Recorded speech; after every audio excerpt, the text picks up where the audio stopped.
मछली का भी काम है। इसके अलावा फ्रूट और वेजिटेबल्स और ऑयल्स अलग है। इसमें नाम साफ साफ लिखा हुआ है इधर, director of Tejas oil company private limited R Soni Thakur, Amit Kumar and Sangeet Som. ये इसमें भी है। मैं आप सब लोग मेरठ के रहने वाले हैं, मुझे भी आप अच्छी तरह जान रहे हैं, उनको भी अच्छी तरह जान रहे हैं, लेकिन शायद ये सच्चाई आपको पहले कभी ना पता चली।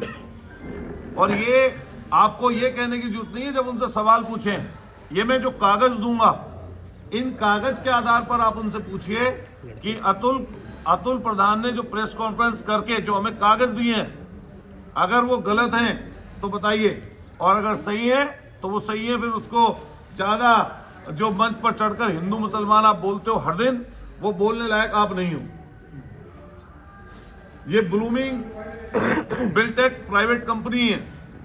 ये ब्लूमिंग जो बिल्टेक प्राइवेट लिमिटेड है, इसका भी यही काम है, मीट और फिश, इसका भी यही काम है। सोचो आगे क्या और पीछे क्या, ये समझने की जरूरत है। आप सब लोग जितने यहां बैठे हैं, किसी ना किसी हम लोग धर्म में मान्यता रखते हैं अपनी। मान लिया हम लोग हिंदू धर्म से हैं, कोई यहाँ पे बैठा होगा मुस्लिम भी भाई हो सकता है, कोई क्रिश्चियन हो सकता है, कोई जैनी हो सकता है, बुद्धिस्ट हो सकता है, कोई जाति के अलग अलग लोग हो सकते हैं हम लोग।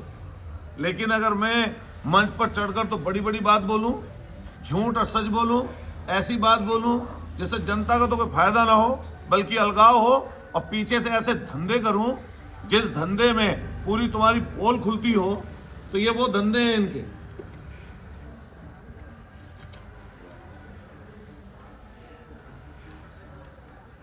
ये अलग है, ये बिल्डर्स की है, ये बिल्डर की कंपनी है, इसमें भी ये डायरेक्टर है। ये सिमरन ठाकुर है और संगीत सोम, दो डायरेक्टर हैं। ये बिल्डिंग का काम होता है इनके यहाँ। ये फिल्म भी बनाने की कंपनी इन्होंने बनाई थी। ये फिल्म मेकर भी हैं। शायद रोल मिल जाए इन्हें, ईश्वर करे एक रोल इन्हें भी मिल जाए उसमें। मैं कहूँगा मुंबई के लोग अगर किसी को पकड़ना है कि आगे पीछे क्या है, आगे से क्या पीछे से क्या, तो जरूर हमारे यहाँ एक है जिसको आप अपनी नाटक कंपनी में भर्ती कर सकते हो।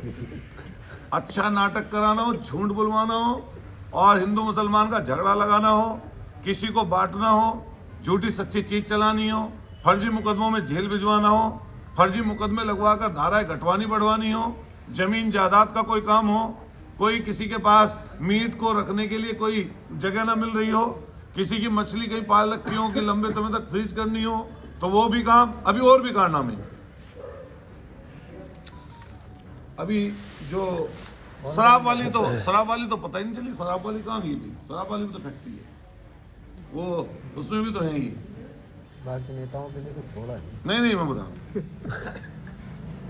ये बेवरेज कंपनी है,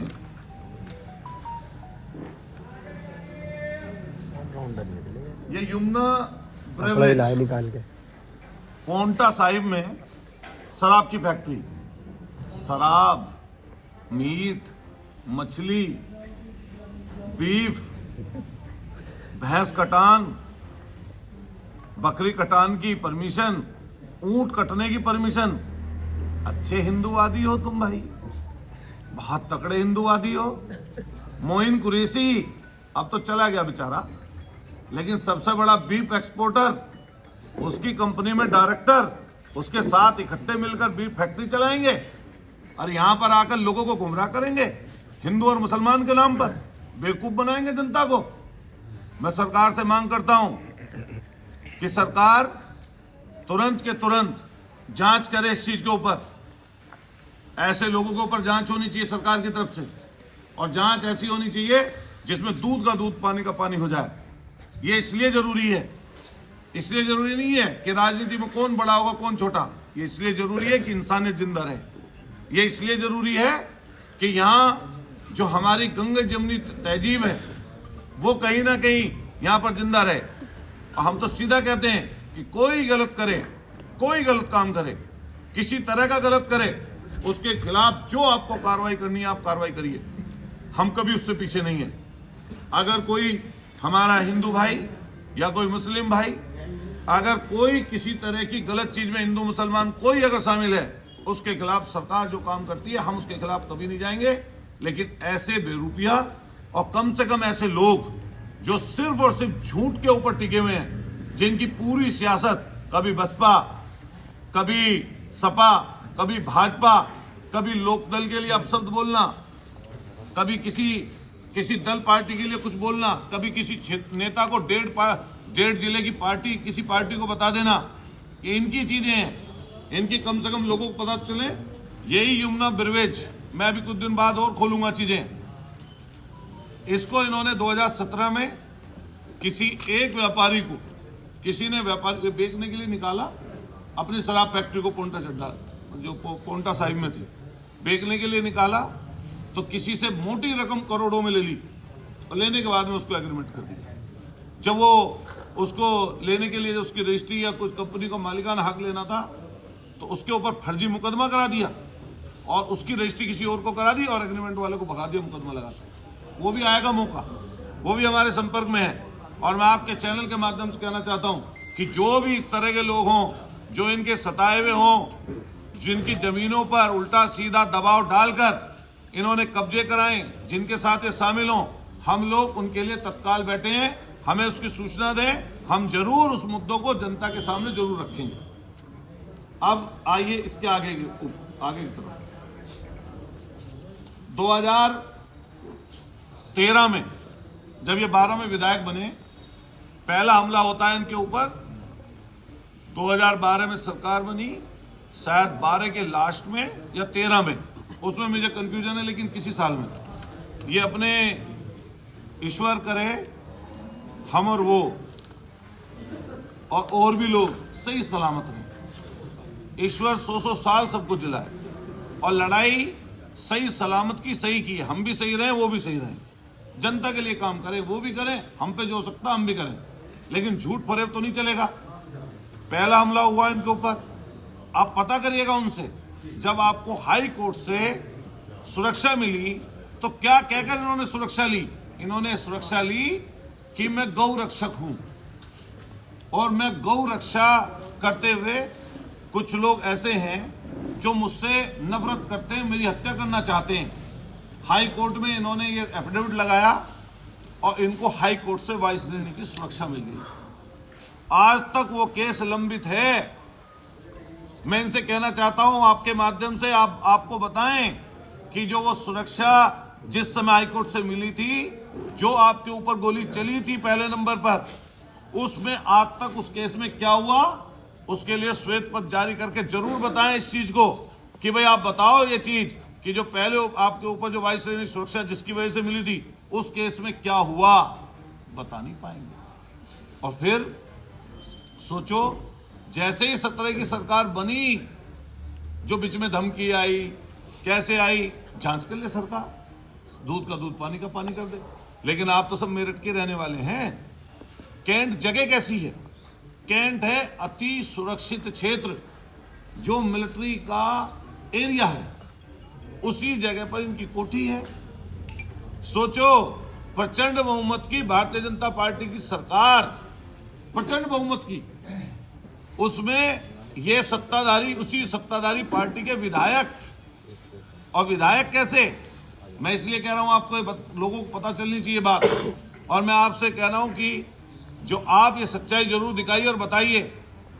प्रचंड बहुमत की सरकार, सत्ताधारी पार्टी के विधायक और कैंट का अति सुरक्षित एरिया, एक सत्ताधारी पार्टी के विधायक पर, जिस पर Z+ की सुरक्षा सीआरपीएफ की, उस समय Z+ की सुरक्षा सीआरपीएफ की केंद्र की थी। और यह भी ध्यान रखना, उसी समय वाइस श्रेणी की सुरक्षा उत्तर प्रदेश से हाईकोर्ट वाली भी थी। दोनों सुरक्षा चल रही थी। कैंट का क्षेत्र, सत्ताधारी पार्टी, उसी सत्ताधारी पार्टी के विधायक, Z+ की सुरक्षा, और हमला हो जाता है। हालांकि वो गोबर से सना हुआ था, जो वो ग्रेनेड था, वो खुट्टल ग्रेनेड था। वो ग्रेनेड पता नहीं कहां पड़ा, उसकी पिन उसके छत के ऊपर मिली थी। अभी मुझे याद है, अखबार में छत के ऊपर मिली, रखी हुई उसकी पिन। आज तक वो केस नहीं खुला। ये आज तक उसके लिए कहीं गए, किसी अधिकारी से वार्ता की, उसकी सच्चाई मैं आपको बता दूं आज।